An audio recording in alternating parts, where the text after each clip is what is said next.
Hi, everybody. My name is Dylan. I work in Business Career Services, and today I'm going to discuss how to create a resume. So, to get us started, what is a resume? A resume is a document that can help you show the skills you've developed through the different experiences that you've had, whether those are work experiences, volunteer experiences, or campus involvement.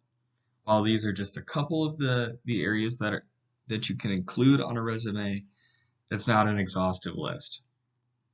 The resume is your chance to make connections between those experiences that you've had and the job that you're applying for.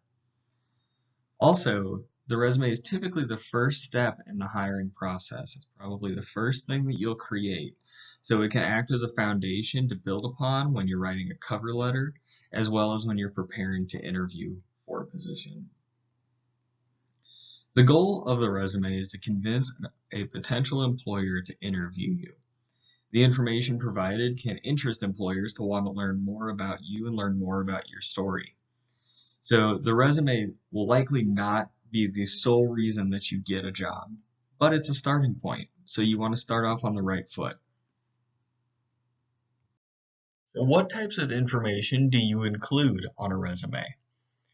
You'll want to include contact information, education history, work experiences, campus involvement, volunteer experiences, technical skills, any foreign languages that you speak, any honors or achievements that you've achieved.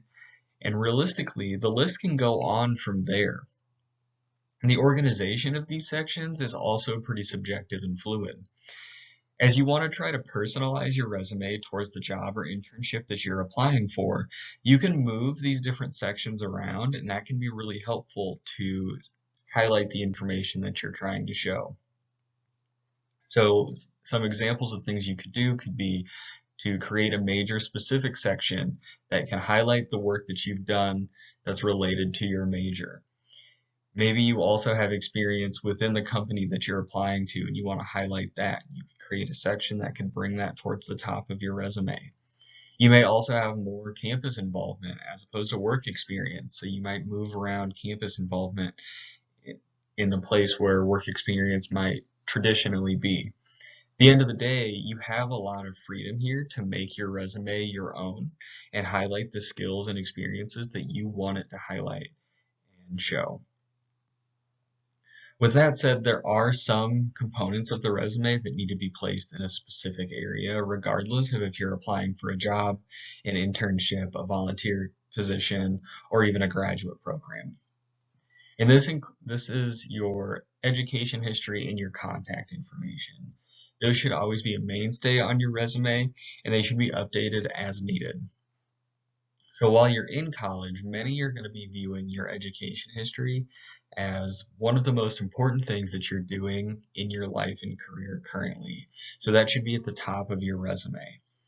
Also, as many positions are specific to graduation date and the major that you're in, it's always great to highlight that on your resume so that employers and recruiters know that you'll be a great fit for this position or that you meet requirements for this position immediately as they're reviewing your resume. When formatting your resume, consistency within your sections and throughout the resume is really important. The education section really sets the tone for every section that's going to be within your resume. So as we can see with this example, Appalachian State is not bolded in the education section. That should match Sherwin-Williams and the relevant experience section. Also, you can see that the Bachelor of Science in Business Administration is bolded, just as the sales internship is bolded in the relevant experience section. This rule will also hold true as we look at location and dates as far as the amount of time you worked in a role and graduation. Those dates should be lined up. At this stage in your career, you should really try to keep your resume to one page. This can be really difficult if you have a lot of experiences, but if that's the case, you may need to consider what's going to be the most important experiences for the position that you're applying for and really highlight those. Also, within each of your sections, make sure that you're using reverse chronological format. So each section should start with your most recent experience and work backwards. So as you prepare to write bulleted information, there's some important things that you'll want to do. The first is really to make sure that you're tailoring your resume to the job that you're applying for. So to do this, you need to start by reading the job description to get an idea of the soft and hard skills that the employer is going to be looking for in an applicant.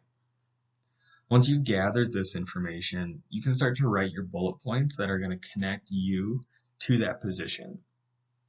So for example, if an employer is looking for someone who can collaborate with a variety of people, think about the roles that you've had and the times where you needed to work with a group of people that maybe you didn't know before or new working with. Then you need to make that connection between your skill and the experience. So this can really create the bond between those two things and really show the employer your transferable skills. So showing them that you're going to be able to step into this role and work well immediately because you already have the skills that are going to make you successful. So when you start writing your bullet points, I like to include 3 pieces of information.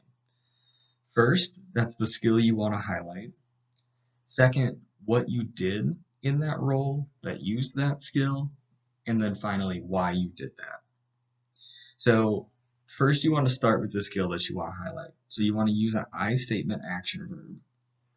So for example, if you're looking to highlight your ability to communicate, since the job description mentions it, you would start that bullet point with communicate. Next, you want to write what you did. This can be really broad or really specific depending on the experience and the job that you're applying for. If you have more indirect experience, it may be more broad. If you have more direct experience, that bullet point might be a little bit more specific. So let's continue to build on our example. So our bullet point would look like this. Communicated with the HR and IT department. The next step is really adding why you did that action. This is going to give your bullet more context and depth, thus creating an impact for the employer. So to finish out our example, a bullet point could say, communicated with the HR and IT department to create a smooth transition between talent management programs. That gives me a good idea of what you've done, why you did that. If you want to build on the impact of that statement, you could include more specific information, such as the programs that you've used. So for this example, we could say something like communicated with the HR and IT departments to create a smooth transition from the people admin to the Workday talent management program. This is going to give the company even more knowledge about the experiences that you've had and some of the programs that you've used. And this can work for any of the programs or technical languages that you've used in the past in your different experiences. You can also include some quantifiable information, such as the number of employees that you've trained, the sales that you've made, the percentage that you've gained, or the percentage of efficiency gained from an update you made. The list can really go on, but adding some of those more specific programs or languages that you've used, as well as a quantifiable number, can give the employer even more context and get a better idea of how you're going to fit into the role that they are marketing. Following the information in this video will be a great way to build a strong foundation as you create your resume. If you have further questions, don't hesitate to reach out to me or set up an appointment and handshake, and we can discuss your resume further. Thank you.